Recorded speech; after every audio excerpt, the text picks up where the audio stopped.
భారతదేశ ప్రధాని నరేంద్ర మోడీ సారు దేశంలో వ్యవసాయం ఎట్టెట్లా నడుస్తుంది ఏం కథ అని అరుచుకునేందుకు అన్నదాతలతోని సమావేశం పెట్టిండట.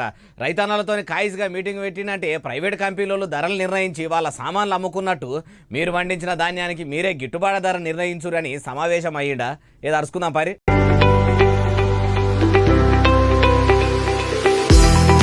అదో చూసిర్రా, కారుదిగి వచ్చి ఎదురుంగున్న రైతులకు పబ్బది బట్టి మరీ దండాలు పెట్టిండు. జై జవాన్ జై కిసాన్ అనే మాటకు సంపూర్ణ న్యాయం చేయాలంటే ఒక్క మోడీ ఇట్లా మోకరిల్లుడు చూస్తేనే అర్థమవుతున్నది కదా. అటెనక సిక్కి ఆడికెళ్ళి గదిలి రైతులు శాస్త్రవేత్తలు కలిసి పండించిన 109 రకాల ఇత్తనాలను చూసారు కదా. వ్యవసాయంలో లాగోడు ఖర్చులు తక్కువ ఉండి పంట ఎక్కువ వండాలంటే ఎట్లుంటుందని శాస్త్రవేత్తలను రైతులను అడిగి తెలుసుకున్నాడట.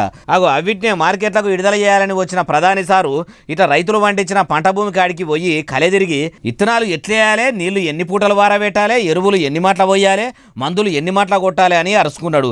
పంటలు మంచిగా పండాలంటే ఏం చేయాలి, వేసిన చేను మంచిగా క్రాప్కి వచ్చేందుకు ఏమేం వాడాలని రైతులతోనే చాలాసేపే మాట్లాడిండు.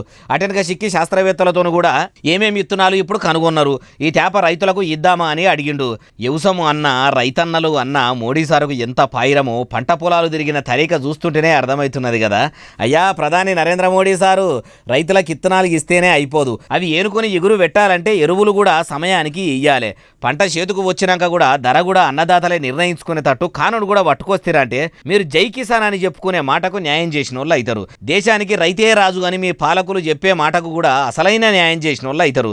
ప్రైవేట్ కంపెనీలు తయారు చేసిన సామాన్లకు వాళ్ళే రేటు ఫిక్స్ చేసినట్టు రైతులు కూడా వాళ్ళు వండించిన ధాన్యానికి రేటు ఫిక్స్ చేసే రోజు రావాలంటారు సారు. మీరు రైతుల గురించి ఇట్లా పంట పొలాలు బట్టి తిరుగుతుంటే చూసినోళ్ళు.